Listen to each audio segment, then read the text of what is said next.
Do you have any questions for Flor or anything you would like to know from her? So many questions. Honestly, that could be its own hour. Is that, I think that the biggest question for me almost links to what we were talking about, which is that sense of, you said, I kind of lost a childhood in this. So regret is a really overwhelming emotion. It's the kind of thing that can leave a lot of people, I know for a lot of people I've even worked with clinically, it's regret, it's where they get stuck. How did you get unstuck? And do you ever find yourself sometimes getting restuck and then having to unstick yourself again from that sort of those thickets of resentment and regret? Gosh, that's a really good question. I think for me, it came down to action and doing something. To me, that's always my antidote is action. And so I can't even say that I ever had regret, because how could I regret something that I didn't do? Okay. So I didn't do anything in my childhood. I was born into this thing. So I don't think regret is something that I've even experienced really. I know that I've lived some would say an unfortunate life, but I don't think of it that way. And I think when I began to see sort of the, I guess, potential in the story and seeing that it was a chance to create, a chance to heal, a chance to write, and not trying to be like Pollyanna about it and, oh, this is great, everything happens for a reason. That's not my perspective on things. I'm actually quite cynical. I'm not like super optimistic about things. But for me, it was honestly, whenever I would I think writing the book, I would have those moments where I would feel like I was kind of like spiraling or maybe going into these like darker places, and I would just go back to the book, do something, create something, make something. And that was in some ways my savior, my healing. So, and again, but right there, to me as a psychologist, it is that idea of, and in fact, this is going to take me to another question. So I want to ask that question first, and I'll come back to that point, is you obviously knew multiple people who grew up in this cult, in Children of God. You guys all had different outcomes as adults.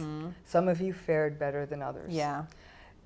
What do you think was the difference between someone like you, who, you're flourishing in my eyes. You're amazing. She's flourishing. You're flourishing.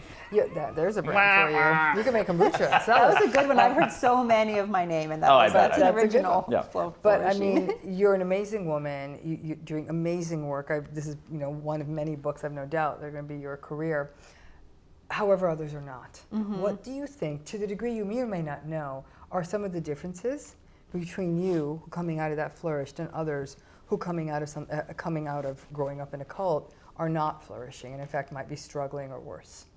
Yeah, I recently struggled with this just recently, and we were talking about this earlier, and I think it really comes down to perspective.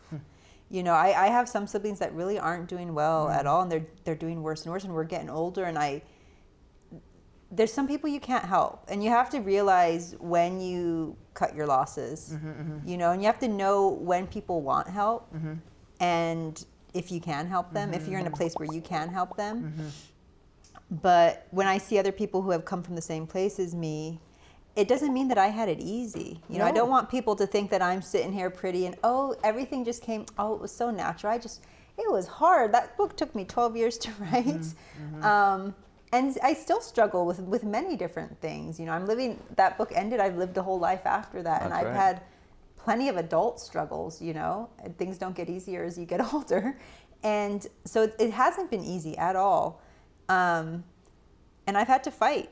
I've had to, healing is not just, a process of acceptance. I think sometimes it's a process of putting gloves on and fighting it out, So there's a tough love element involved, I think, where sometimes I just have to, understand that I always say this, we were woven from the same cloth, and it is true. And there's so many other people too, and I can't get bogged down by, maybe someone who's my blood, who's not doing well, when maybe there's other people who are going to be inspired by my story, and I can't waste time, trying to help people that won't be helped. That's what I learned that real quickly, is not to help people that won't be helped. Right, and then that idea of perspective might have been, in your experience, the big differentiator between how you were able to sort of really move forward and others you knew kind of got held back. Yeah, and that's a complex question. There's so many factors. You know, like some people just, like my sister was so much more traumatized by things that I just wasn't traumatized by. Like to me, it wasn't, she would get so traumatized by certain things that had to do with sex. And to me, I was just like, it wasn't that big of a deal to me, you know?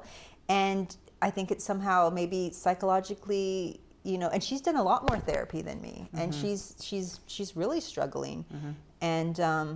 And yeah, it's hard to watch, but you know, in some ways, my life is my own fight for survival still. You know, thriving is sometimes just surviving on a level that's know, sure. you That know, is the truth. You survive and survive, and then eventually people are like, "You're thriving." I'm like, "Okay, I'm thriving." Right. Well, I think it's Maya Angelou who says something along the lines of survival is messy, growth is elegant.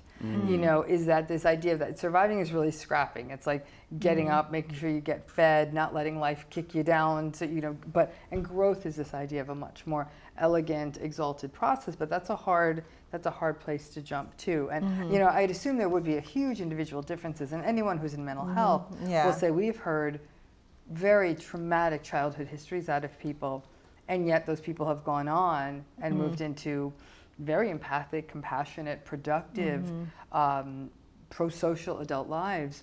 And then we've met people with pretty garden variety childhoods. Maybe a couple of things went wrong and they are off the rails. You know, so this is a very complicated question, or had similar levels of trauma, and some members of a family will literally be like addiction and criminality and all of that, and others in the family are doing fine, very similar backgrounds. And there's a whole literature out there on some of the things that differentiate Interesting. it. You know, the different paths people take from similar starts.